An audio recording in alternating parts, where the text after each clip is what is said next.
و سلام اومد و این خبرم صحیح ترین خبر است، زیرا در صحیحین، صحیح امام بخاری و صحیح امام مسلم با روایت از انس ابن مالک رضی الله تعالی عنه آورده شده است که رسول محبوب صلی الله علیه و سلم باری نشسته بودند. مرد آمد گفت یا رسول الله متى ساعه،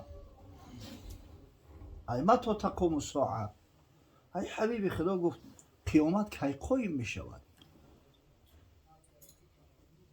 حضرت سوالش کرد گفت و ما اعددت لساعتی، از قیامت میپرسی؟ آخه این قیامت غیر الله ذوالجلال کسی نمیدونه، این علم نزد پروردگاره.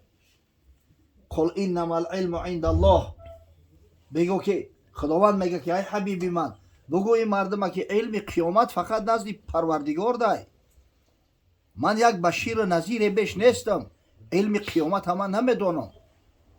حضرت جبرئیل علیه السلام باره به صورت یک عربی نزد رسول خدا صلی الله علیه و سلم تشریف آورد، سوالش کرد که متى ساعه، کی قیامت قایم می شود؟ یا اخبرنی عن قیام الساعه. حضرت گفت مال مسئول عنه باعلم من السائل، سوال شونده مثل سوال کننده هیچی را نمیدونه در این موضوع، این علم نزد پروردگاره. تا از ساعت قیامت سوال میکنی، او ساعت وزنی نه، ساعتی هست که در پیش پروردگار باید که به یگان حجاب ترجمان قایم شوی. ساعتی هست که خدای تعالی از تمام نوش نعمتایی که برات داده است پرسانت میکنه. همین رنگ لنتای کینو گورینم تا ای پیشت همه اون نعمتو میگذره، همین را دادمت ای بنده، همین را دادمت، همین را صاحبی کردی، در عوض چی آوردی؟ حق تعالی خلق را گوید به حشر، ارمغان کو است برای روزی نشر؟ هنچی آورده دستاویز را، ارمغانی روزی رستاخیز را. حضرت مولوی میگه که فردا روز قیامت خداوند سوالت میکنه، میدونستی که همینجا اومدن لازمه، میدونستی که لتسالون عن النعیم، البته از نعمتهای پروردگار پرسیده میشه. دستاویز تو چی هست؟ توشه رهتون تحفه تو چی هست؟ دست پا دادم چنبیل کلند، من ببخشیدم زیخت آن کی شدن. این پایای نازنینه که 150 کیلو را میبردارن میگردن، آخه این دستای چندی را که با وجود همی کار میکنن، اینا را من دادم، اینا خود به خود نشیدین کو.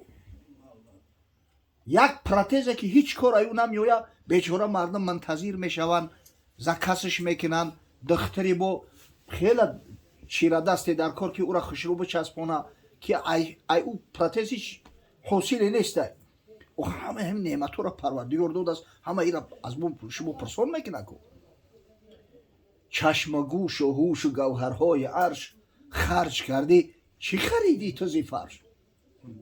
چشم و گوش و اوی نعمتهای بی‌بها، سبحان الله. والله اگر تمام عبادات مونه در یک پله ترازو مونه، همین شکرگزاری روشنایی ده چشم در پله دیگر هیچی نمیشه و طاعت عباداتی ما. این نعمتها را دادم، در عوض چی آوردی؟ و ما اعددت لساعتی، مرد سوالی از قیامت سوال میکنی، آخه برای قیامت چی تیاری داری؟ میگه گفت یا رسول الله عملم به حد اندک است که من شرم میدارم که بگم فلان کار و فلان کار کردم. حب الله و رسولی، اما تمام وجودم مال از محبت خدا و از محبت رسول الله صلی الله علیه و سلم. دستاویز هدیه من همین محبت های، غیر این محبت چیزی دیگه ندارم. حضرت صلی الله علیه و سلم بشارت داد به این سوخته دل و به تمام محبا و تمام کسایی که حقیقتا رسول الله صلی الله علیه و سلم دوست میدارن. گفت فانک مع من احببت، بیشک ای مرد خدا فردا روز قیامت همراه محبت حشر میشه. هر کسی را که دوست داشتی خداوند همراه ما حشرت میگردونه. راوی حدیث حضرت انس ابن مالک است، خادم خاص رسول الله صلی الله علیه و سلم، مردی خدا که 10 سال خدمت حضرت کرده است.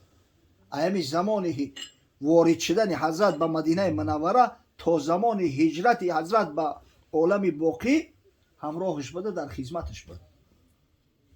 میگه فما فرحنا بعد الاسلام فرحا اشد من قول النبی صلی الله علیه و سلم فإنك مع من أحببت. آیا همون زمانی که اسلام شناختیم، اسلام دانستیم، قبول کردیم، تا همون زمان میگه اینقدر شادی و مسرت اصلا احساس نکردیم که بعدی بشارت رسول الله صلی الله علیه و سلم که حضرت آشکار بشارت داده است که این مرد خدا همراه محبت حشر میشه.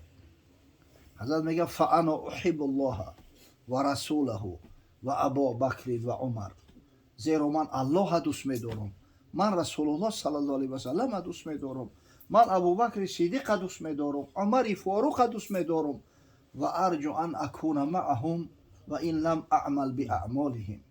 از همین خاطر اگر چند من غیرت اینا را ندارم، همت اینا را ندارم، جان فدایی اینا را ندارم، علم حلم اینا را ندارم، اما مادام که محبت شونه در قلبم دارم، امید دارم که انشالله فردا روز قیامت خداوند قطعا ما حشرم بگرداند. الله اکبر. این بزرگای خدا، پیغمبران، صدیقان، شهدا، صالحین، مکان قرارگیریش و فردوس اعلی است. پس هر کسی ای مسلمانو رسول الله صلی الله علیه و سلم دوست می‌داره، اصحاب بزرگوار حضرت دوست می‌داره، و اگر دوستداری و محبتش حقیقی باشه، با یقین بدونه که انشالله پروردگار بزرگ در فردوس اعلی همراه محبوب حشرش میکنه. این عجیب یک بشارت است برای هممون، خاصتا برای بابای حاجی خرسند مرادی ما. خداوند نگهبانش باشه. این را ببینید قلب درجه دیگر نرم لطیف شده است که نام رسول الله صلی الله علیه و سلم در پیش میگیرن، او دیدش جاری میشود. همین نشانه محبت، این اظهار محبت ها و تاریخ هم گواه است که هر کسی واقعا حضرت دوست می‌داره، خداوند در همین دنیا اینا هدایتش میکنه، فردا روز قیامت به یگان شک شبهه از شفاعت حضرت، از رحمت پروردگار برخوردار بشود. حضرت محبوبش دوست می‌داشت. کسایی که حضرت دوست می‌داشتن همون رو در همین دنیا هم دوست می‌داشت. از حضرت بسیار دوستداری همون محبوب بود.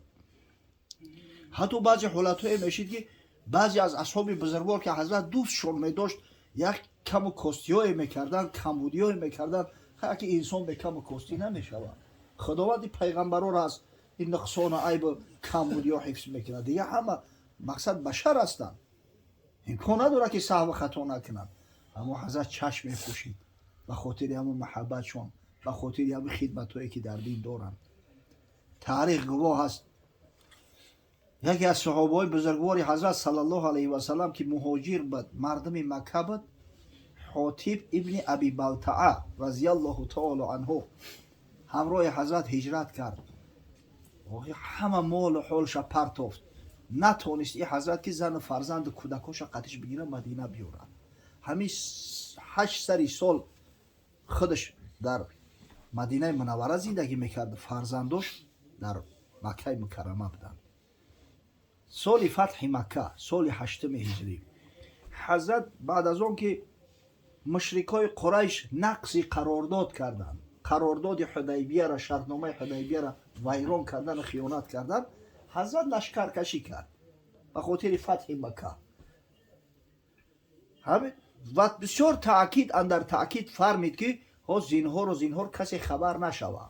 این منیوری جنگی های نخست میدیم که او پیشکی تیاری نبینن، آمادگی نگیرن، دیگر قبیله ها را به کمک دعوت نکنن. قرشی ها بسیار سخت تاکید کرده بود که این شیر حربیه. تصور کنید حاطب ابن ابی بلتعه از بس که زن فرزنداش در قریش بود، خوف بود که یکی خدای نکرده زورشون یا همین بدبخت و فرزندان ما قتل کنن، خاندان ما آتش بزنن. برای هم یک مکتوبه که نوشت به همون مردم مکه که اومده استیم، ما مسلمان ها برای فتح مکه اومده استیم. و یک کنیزک داشت، همون کنیزک داد، او کنیزک هم گرفت در بین موهاش پنهانش کرد، در بین کوکلاش هم تبافته شد، خپدم فرستادش که حضرت جبرئیل امین علیه السلام رسول خدا صلی الله علیه و سلم آگاه کرد که یا رسول الله خبر فرستادن الکی. همین که با یک زن حضرت در حال حضرت علی کرم الله وجهه دعوت کرد، گفت در راه برای یک زن به دست بخیر موهای ژولیده داره، یک کنیز ها مکتوب داره، خطبگی بیار به هر قیمتی باشه. حضرت علی هم از قفا تعقیب کرد، دیروش کرد. وقتی که سختش گرفت گفت ندارم، که شمشیر را کشید، گفت این کاری جدی است. این گپ در سر یک کاغذ دوات نمیرود. اینجا گپ در این شیر حربی های فرمون حضرت صلی الله علیه و سلم. والله گفت اگر روزی نبروری سر تای بدن اجدا میکنم. بعد زن ای ترسی جان میگه همون خط از بین موهاش کشوده گرفت داد. میبینن خط با قلم حاتب ابن ابی بلتعه آورد. حضرت علی خط در دستش رسول الله صلی الله علیه و سلم تسلیم کرد. صحابه بسیار خشمناک شدند. حتی بعضی‌ها گفتند که یا رسول الله رخصت بده برای نمی فوش کردن سیر حربی سرش از بدنش جدا کنیم. راش گفت شمشیر کدام مسلمان گردن صحابی پیغمبر که در جنگ بدر شرکت کرده است میبره؟ کجا دست تری شمشیری که گردن حاتب ابن ابی بلتعه را ببره؟